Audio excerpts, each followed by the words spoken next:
আপনার সাথে সম্পর্ক থাকার পরেও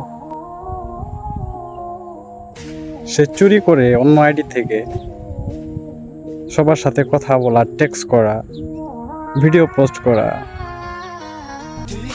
মানুষের ভিডিওতে লাইক করা, কমেন্ট করা, লাভ ইমোজি দেওয়া, লাভ রিয়েক্ট দেওয়া, এসব যে করতে পারে, আপনার কি বিশ্বাস হয় সে আপনাকে মন থেকে ভালোবাসে? কেননা যে আপনাকে মন থেকে ভালোবাসবে একান্তই আপনাকে খুঁজবে, একান্তই আপনার আইডি, আপনার এইগুলো গুতায় বেড়াবে, এগুলো খুঁজে বেড়াবে। ঠিক আছে, সে অন্য জনের আইডি গুতায় বেড়াবে না, খুঁজে বেড়াবে না। কথা হলো যে যদি আপনি বুঝতে না পারেন তাহলে তো ভালো ভালো চলতেছে, সমস্যা নাই। যখন আপনি বুঝে যাবেন, বুঝতে পারলেন যে ও অন্য আইডি নিয়ে অন্য জায়গায় অ্যাক্টিভ, তখনই তো প্রবলেমটা, সমস্যা।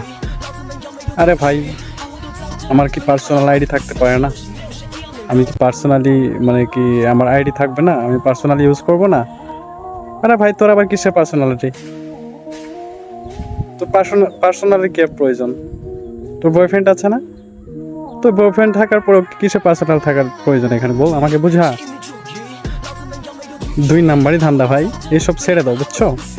আর যারা এরকম রিলেশনে আছেন, তাহলে আমি বলবো ভাই অতি তাড়াতাড়ি এই রিলেশন থেকে বের হয়ে আসুন, না হলে শেষ পর্যায়ে আপনাকে অনেক অনেক কষ্ট পেতে হবে। বুঝতে পারলেন?